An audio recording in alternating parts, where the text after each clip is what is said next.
पूरा हाल बता दिया। तो हनुमान जी सुसैन वैद को वहीं पे मार देते हैं और सुसैन वैद को सॉरी गलती हो गई, वो कालनेम राक्षस, थोड़ा सा ध्यान अलग हो जाता ना तो ये तो गलती बड़ों से हो जाती है ना। एक रफ्तार बोलना होता तो थोड़ा सा ध्यान अलग होता है तो कुछ भी निकल सकता है मुझसे। बोली सच्चे दरबार की। कालनेम राक्षस का वध जब हनुमान जी कर देते हैं और द्रोड़ा के पहाड़ पर्वत पे पहुंचे तो वहां पे सुसैन वैद ने एक निशानी बताई थी कि जो सबसे ज्यादा चमकती होगी वही संजीवनी बूटी है। लेकिन देखो रावण ने अपनी चाल यहाँ पे नहीं चला दी। रावण ने इतनी लाइट की वहां पे व्यवस्था करवा दी कि बूटी कम चमके, उससे ज्यादा और बूटियां चमकने लगी। अब रावण जैसे हनुमान जी जाते हैं देख करके फिर असमंजस में फंस जाते हैं कि सबसे प्रकाश युक्त बूटी संजीवनी बूटी थी, वैद्य ने बताया था, लेकिन यहाँ पे तो सारी बूटियां चमक रही, पूरा पहाड़ पर्वत ही चमक रहा है। तो हनुमान जी ने सोचा कि अगर मैं कोई बूटी लेके जाऊंगा यहाँ से और अगर वो बूटी नहीं होगी फिर रखने आऊंगा, फिर जाऊंगा, तब तक कि सूर्योदय हो जाएगा। इसलिए बल्कि थी नहीं, हनुमान जी ने सोचा कि पूरा मेडिकल स्टोर ले चलेंगे, जो दवाई होगी वही पता चल जाएगा। जय श्री राम का नाम लिया और हनुमान जी ने पूरा पर्वत ही उठा लिया और जैसे लाए भरत उधर से अयोध्या होते हुए आते हैं, फिर भरत जी धोखे से बाण मारते हैं। फिर हनुमान जी पूरी कथा बताते हैं रामादल की। फिर भरत जी फिर उन्हें जल्दी से कहते जाओ नहीं फिर सूर्योदय होने वाला है। तो जब उस सूर्य निकलने वाले थे, सवेरा होने वाला था, जैसे हनुमान जी ने नजर डाली सूर्य नारायण को देखा, लगता था कि अभी उदय होंगे सूर्य नारायण। सूर्य नारायण से हनुमान जी ने कह दिया देखो बचपन में मुख में रखा था तब तो निकाल दिए थे और इस बार अगर मुख में रख लेंगे तो कोई ऐसा नहीं जो तुमको बाहर निकला दे। सूर्य नारायण अंदर रामादल में सब खलबली मची है कि प्रातः काल होने वाला है, अभी हनुमान नहीं है, सबकी नजरें ऊपर टिकी है। इतने में राम राम राम राम कहते हुए हनुमान जी जब तक पूरा बादल लिए चले आ रहे हैं, पूरा पहाड़ पर्वत ला रहे हैं। जैसे बांधव ने देखा महावीर की जय हो, बजरंगबली की जय हो, सब जय जयकार करने लगे और वो रख दिया पूरा पहाड़ पर्वत। फिर सुसैन वैद जो संजीवनी बूटी थी वो निकाल करके और तुरंत उसको पीसते हैं। पीसने के बाद जैसे लक्ष्मण के मुख में डालते हैं और लक्ष्मण जी उठ के बैठ जाते हैं। लक्ष्मण जी जब उठ के बैठ जाते हैं, सती सुलोचना का प्रसंग आता है और सती सुलोचना की कथा हर माए ध्यान से सभी माताएं सुनेंगी। जब कुंभकर्ण मर गया ना तो मेघनाथ सुनते ही कुंभकर्ण की मृत्यु की खबर क्रोध के मारे आग बबूला हो जाता है और चाचा के बदले की भावना उसके अंदर पैदा होता है कि चाचा का बदला मुझे लेना है। तो तुरंत रावण से आदेश लेता है और कुंभकर्ण के मरने की खबर सुन के मेघनाथ जाता है देवी माँ के मंदिर में और मेघनाथ माँ भगवती की पूजा करने लगता है। जब माँ भगवती की पूजा करने लगता है, यज्ञ करने लगता है, तो यह धुआं जो था वो आकाश मार्ग में उड़ने लगा। इसी बीच में भगवान श्री राम ने भविष्य से पूछा कि भविष्य ये धुआं क्यों निकल रहा है इस भगवती माँ के मठ से। तो भविष्य बताते हैं कि हे प्रभु, इसी बीच में भगवान श्री राम ने भविष्य के द्वारा सब पूरा हाल मालूम किया। भविष्य कहते हैं कि प्रभु इस समय मेघनाथ देवी माँ की पूजा कर रहा है और अगर इसकी पूजा पूरी हो गई तो फिर इसे कोई युद्ध में फिर नहीं हरा सकता है। तो भगवान श्री राम ने कहा कि आज की पूजा इसकी पूरी ही नहीं करने देंगे। तुरंत भगवान ने हनुमान से और लक्ष्मण को आदेश दिया कि लक्ष्मण संग जाओ सब जाई, लक्ष्मण संग जाओ सब भाई।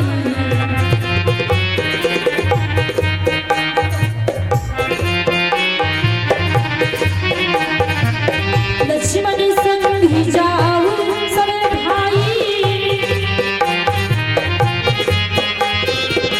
लक्ष्मण संग जाओ सब भाई, करहु विध्वंस यज्ञ तो जाई।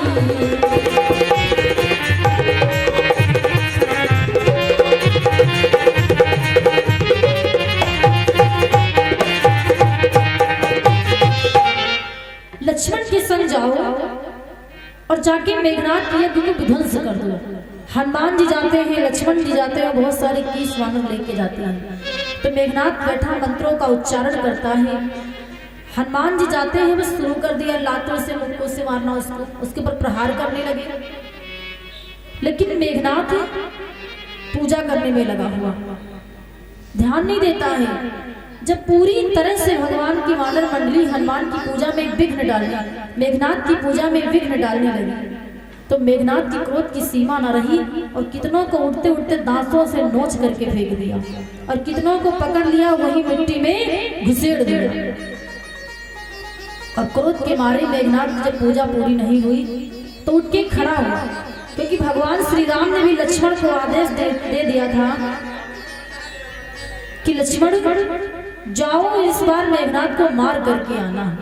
तो लक्ष्मण ने कहा था कि प्रभु इस बार हम खाली हाथ नहीं आएंगे, मेघनाद को मार के ही आएंगे। उसी बीच में मेघनाद की पूजा पूरी नहीं हो पाई और वहीं पे युद्ध होने लगा।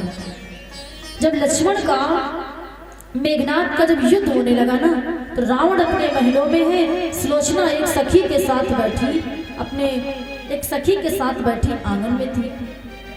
इतने में मेघनाद का और लक्ष्मण का जब युद्ध होने लगा तो लक्ष्मण ने एक बाण निकाला, धनुष पे रखा और मेघनाद के शरीर के 3 टुकड़े कर दिए।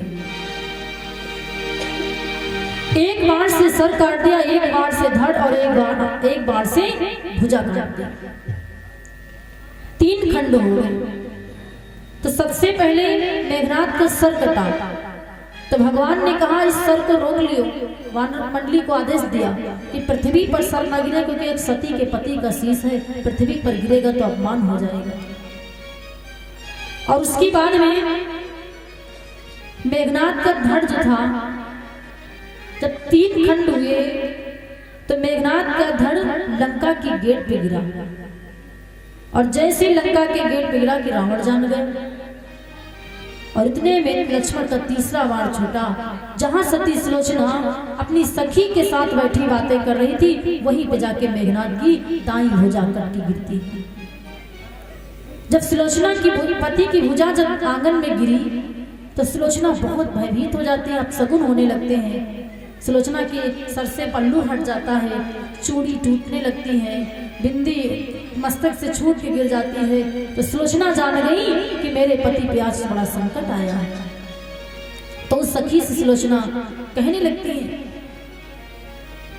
उसकी बाद में सखी सुलोचना को जब समझाती है, इस भुजा के पास उठाने के लिए चलती है कि देखे मेरे पति की भुजा है, फिर सुलोचना पीछे हट जाती है और सुलोचना कहती है ये मेरे पति की भुजा नहीं। क्यों? क्योंकि मेरे पति को मारना इतना आसान नहीं है। सुलोचना उस सखी से कहती है मेरे पति की भुजा नहीं है, क्योंकि मेरे पति को कौन मार सकता है पृथ्वी पर। कि नींद नारी भोजन पर हरई, नींद नारी भोजन पर हरई,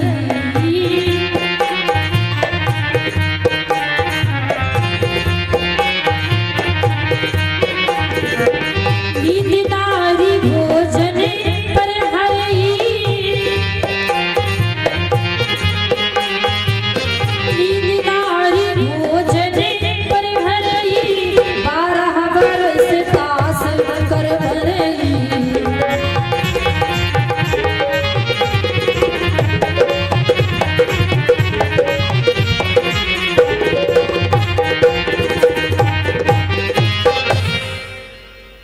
सुलोचना सखी से कहती है कि मेरे पति को कोई नहीं मार सकता है। 12 वर्ष तक नींद नारी और भोजन का जो त्याग करेगा वही मार सकता है। इसलिए मुझे चिंता नहीं है कि मेरे पति को किसी ने मारा है। तो सखी जाती है, एक चाक लाती है और उस कटी हुई भुजा को पकड़ा देती है। बस मेघनाथ की भुजा कटी हुई लिखना प्रारंभ कर देती है कि सुलोचना तुम 12 वर्ष की बात करती हो। अरे मैं तो उनके हाथों से मारा गया जो 12 वर्ष नहीं करोड़ों वर्षों तक नींद नाल भोजन को त्याग कर सकते हैं। लिखने लगी। वो कौन है? सुलोचना जब ये पति की भुजा लिखने लगती है तो सुलोचना बड़ी जोर जोर से ठोर ठोर करके रोने लगती है। और कटी हुई भुजा लिखती क्या है कि सुलोचना किसी साधारण ने मुझे नहीं मारा। 12 वर्ष नहीं करोड़ों वर्षों तक जो भोजन का त्याग कर सकता है, नींद का त्याग कर सकता है, स्त्री का त्याग कर सकता, वो है कौन? कि अच्छी अखंड अविनाशी, अच्छी अखंड अविनाशी,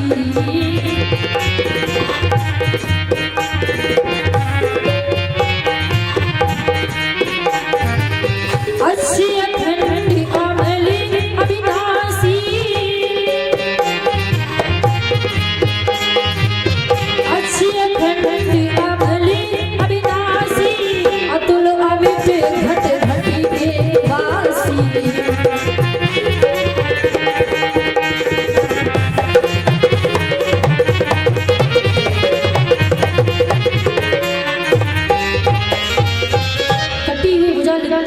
सुलोचना 12 वर्ष की बात नहीं, अश्य अखंड अमर अविनाशी, और जो घट घट में अतुल अमिट घट घट के वासी, जो घट घट में वास करते हैं और जिनके अंदर करोड़ों वर्षों तक भोजन की त्याग करने की क्षमता है, उन्होंने मुझे मारा है।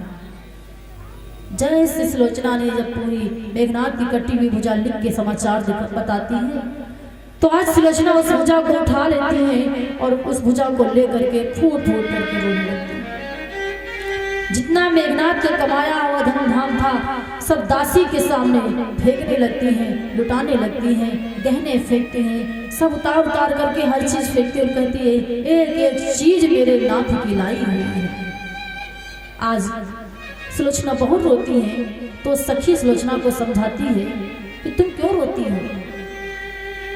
14 भुवनों में जो परजीत कर जाए, जो इंद्रजीत कहलाए, आज उसकी मृत्यु हुई है, तुम्हें खेद नहीं करना चाहिए। जब रावण का बेटा मेघनाथ मारा गया ना तो फिर आज रावण का कलेजा फट गया, क्योंकि रावण के 1 लाख बेटों में सबसे प्यारा बेटा रावण का मेघनाथ ही था। रावण के पूरी लंका में शोका कुल छाया हुआ है, शमशान जैसा लग रहा है। तो मंदोदरी रावण के आगे हाथ जोड़ती है और कहती है नाथ कि अब केवल मेरी मांग का सिंदूर रह गया है, आप सीता को वापस कर दो वरना कोई नहीं रह जाएगा। मंदोदरी की यह बात सुन के रावण अनसुनी कर देता है। सुलोचना बहुत रोती है और सुलोचना रोने के बाद रोती है और बिलखती है और कहती है सासू से, मंदोदरी से कि माँ मेरे पति का शीश जो है ना वो रामादल में रखा है, जरा मंगवा दो, मैं अपने पति के शीश के साथ अब सती हो जाऊंगी। तो मंदोदरी यहाँ पे कहती है जाओ भगवान की शरण में और अपने पति के शीश को मांग लाओ। सुलोचना चल देती है डोली पे बैठ के।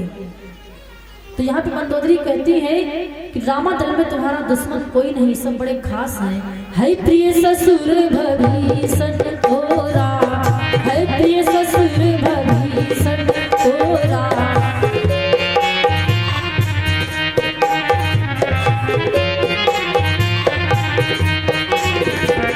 है प्रिय ससुर भभीषण तोरा, है प्रिय ससुर, है प्रिय ससुर भभीषण तोरा, बाल तने अंगद सुत मोरा, बाल तने अंगद सुत मोरा।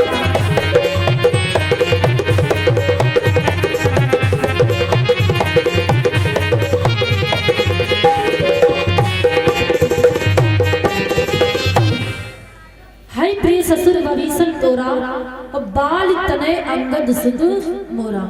जाओ मेरा पुत्र वहां पे अंगद है, तुम्हारे ससुर वहां पे भभीषण है।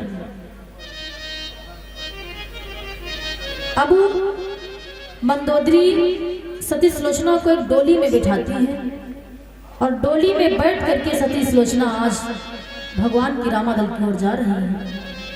सुलोचना की डोली को जब आते हुए देखा तो सारे वानर चकित हो गए। उन्होंने सोचा कि सीता मैया आ रही है, हो सकता है रावण डर गया और सीता माँ को भेज दिया।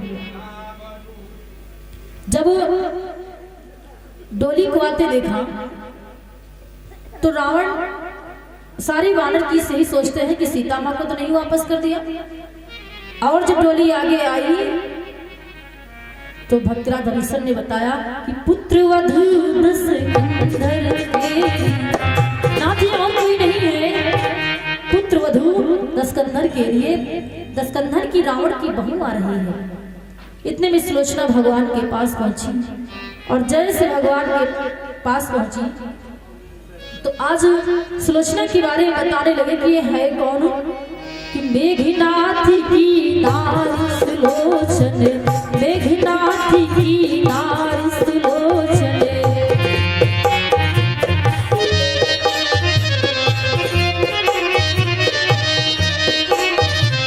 मेघनाथ की नारी सुशीला, मेघनाथ की नारी सुशीला, असगति तब विरोधी नहीं शीला।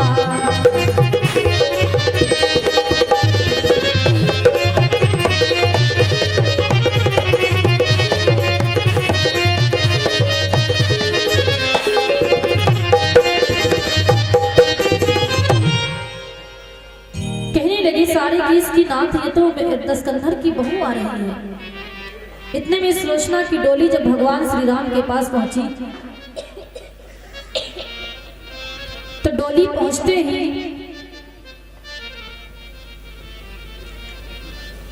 कहते हैं कि सुलोचना आज बहुत कुछ सोचती है कि अगर स्त्री का जो साज श्रृंगार होता है, सुलोचना सोचती कि प्यार चला जाए, सुख संसार चला जाए और पति के बिना पत्नी का श्रृंगार चला जाए। सुलोचना बहुत रोती है और जैसे डोली सुलोचना की पहुंची दोनों हाथ जोड़ करके भगवान को प्रणाम करती है।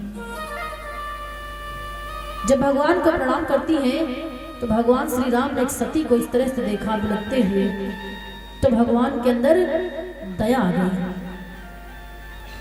सुलोचना को देख करके करती प्रणाम प्रेम नहीं धीरे, ये प्रेम भरे वचनों से सती सुलोचना भगवान को प्रणाम करती तो भगवान को बड़ी दया आती है। तो करुणा में करुणा सिंह भगवान श्री राम कहते सुलोचना तुम्हें इतना दुख है तो मैं तुम्हारे पति को जीवित कर दूं, मैं मेघनाथ को जीवित कर सकता हूँ। सुलोचना कहती नहीं नाथ, जरूरत क्या है, रावण के खानदान में आज तक मेरे खानदान में किसी के आगे हाथ नहीं फैलाया गया है और हे नाथ फिर मैं अपने पति को जीवित करके करूंगी क्या, क्योंकि 14 भुवनों में हे नाथ कोई ऐसा राज्य नहीं रह गया, कोई ऐसा सुख नहीं रहेगा जो मेरे पति ने मुझे लाके नहीं दिया। जब तक कि मेरे पति मेघनाथ मेरा पति जीवित रहा, उसकी भुजाओं के बल पे मेरा शौक श्रृंगार 14 भुवनों का राज्य कुछ भी नहीं रहेगा। 14 लोकों का राज्य मुझे प्राप्त हुआ, सुख प्राप्त हुआ और हे नाथ हम मुझे चाहत नहीं रह गई। उसके बाद में भगवान श्री राम के आगे सुलोचना आंचल फैलाते हुए कहती हैं बस अंतिम प्रार्थना है नाथ कि मेरे पति के शीश को दे दो, क्योंकि मैं अपने पति के शीश के साथ सती होने जा रही हूँ। फिर यहाँ पे सुग्रीव जी एक संदेह करते हैं कि भगवान मैं नहीं मानते हैं, हम नहीं मानते हैं कि ये सती हैं। इनके कहने का मतलब कि कटी हुई भुजा ने लिख के बताया कि शीश रामादल में रखा है। तो हे प्रभु, सुग्रीव ने शर्त रखी कि भगवान अगर कटी हुई भुजा लिख सकती है तो कटा हुआ शीश हंस सकता है। तो अगर ये सती है तो अपने पति से कहें इनका कटा हुआ पति का शीश हंसे। भगवान कहते हैं सुग्रीव कैसी बातें करते हो, ये सती है, कटी हुई भुजा लिख भी सकते हो, कटा हुआ शीश हंस भी सकता है। अभी सुलोचना के बारे में तुम्हें नहीं मालूम है। फिर भी जब वानरों ने शर्त रखी तो भगवान वानरों की शर्त को टाल नहीं पाए। कहते अगर ये बात है तो ठीक है। सती सुलोचना अपने पति के शीश से विनती करने लगी कि हे स्वामी समभूम जब आप आए, अगर मुझे मालूम होता, क्योंकि सती सुलोचना में इतना दम था ना कि वो चाहती तो मेघनाथ को बचा सकती थी, युद्ध से जिता सकती थी, क्योंकि वो सती थी और सती के हर पल अपनी शक्ति के द्वारा पति की रक्षा कर सकती है। लेकिन सुलोचना कहती है कि नाथ आपने मुझसे बताया नहीं। मेघनाथ बिना बताए गया था युद्ध करने। पहली बार सुलोचना को बता के गए तो मेघनाथ जीत के आए, और दूसरी बार देवी माँ की पूजा करते करते ही युद्ध होने लगा तो सुलोचना को बता ही नहीं पाई। तो सुलोचना रोती बहुत है, और रोते रोते सुलोचना के मुख से एक शब्द निकल जाता है कि मुझे मालूम होता नाथ कि आप रणभूमि में आ रहे हो तो मैं अपने पिता को बुलवा लेती। कहती है अगर मुझे मालूम होता कि आप लड़ने के लिए रणभूमि में आ रहे हो तो मैं अपने पिता को बुलवा लेती।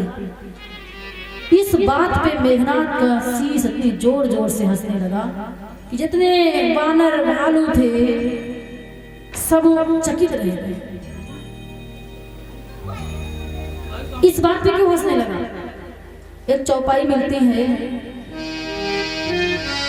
कि श्री लखन की बेटी सुलोचना जो मेघनाथ को प्यारी थी,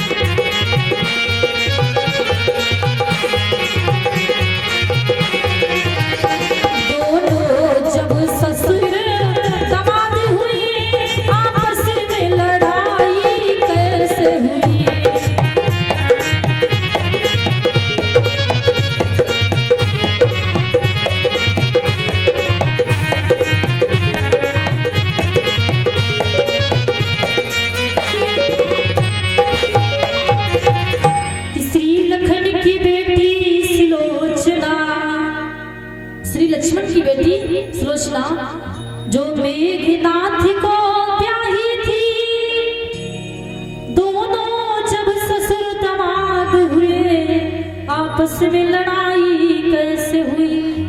जब लक्ष्मण की बेटी सुलोचना मेघनाथ को ब्याही थी तो आपस में ससुर दामाद हो गए, और जब ससुर दामाद हो गए तो लड़ाई कैसे हो गई। इस बात पे सुलोचना ने कहा कि अगर मुझे मालूम होता कि स्वामी आप युद्ध करने के लिए जा रहे हो तो मैं अपने पिता को बुला लेती। तो मेघनाथ के शीश ने सोचा इसी के पिता ने मारा है और ये कहती मैं अपने पिता को बुला लेते, तो हंसी तो आएगी ही। जिसकी तारीफ करो वही आदमी गलत काम करे तो दूसरा तो हंसेगा ही। सुलोचना ने कहा नाथ अगर मुझे मालूम होता तुम रणभूमि में आ रहे हो तो मैं अपने पिता को बुला लेती। तो मेघनाथ ने शीश ने सोचा इसी के पिता ने मुझे मारा और ये कहती मैं अपने पिता को बुला लेता। जैसे इन वचनों को सुनते हैं ना मेघनाथ का शीश तो सुनते वचन हंसे तब शीशा, सुनत वचन हंसे तब शीशा।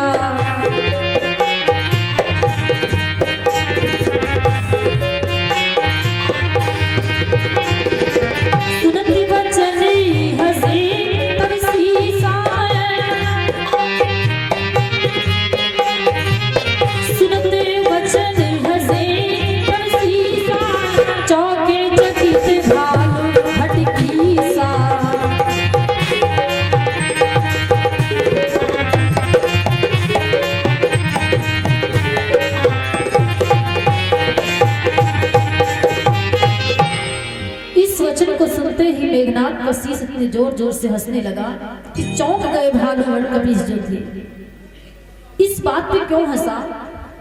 क्योंकि देखो सुलोचना जो थी वो शेष जी की कन्या थी। शेष जी के दो कन्या थी, सुलोचना और सुनैना।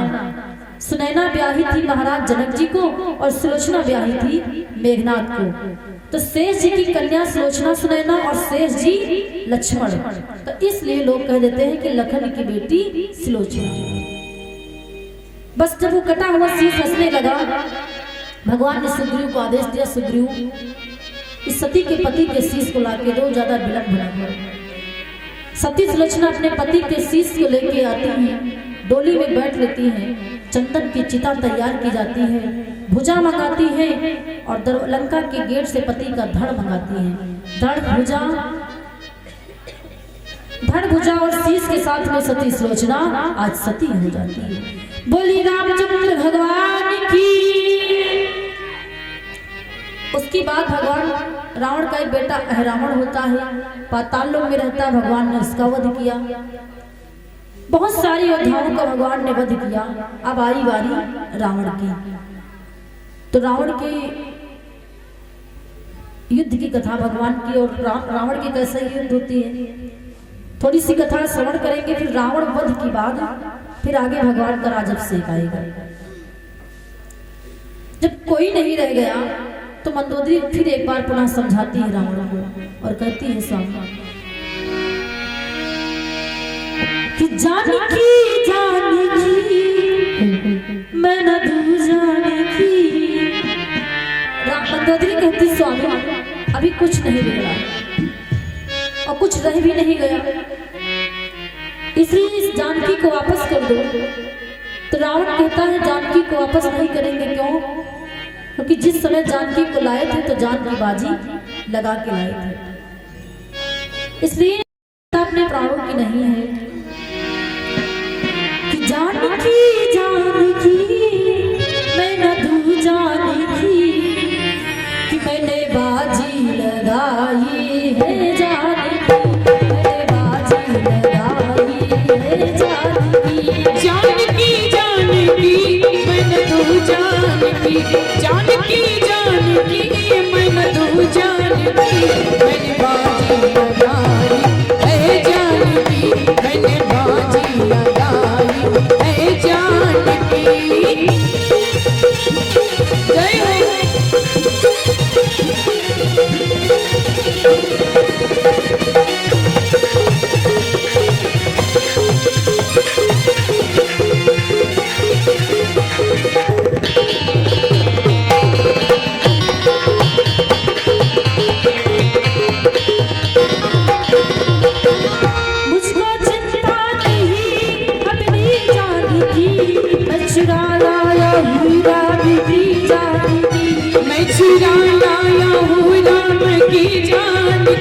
मैं चुरा लाया हूँ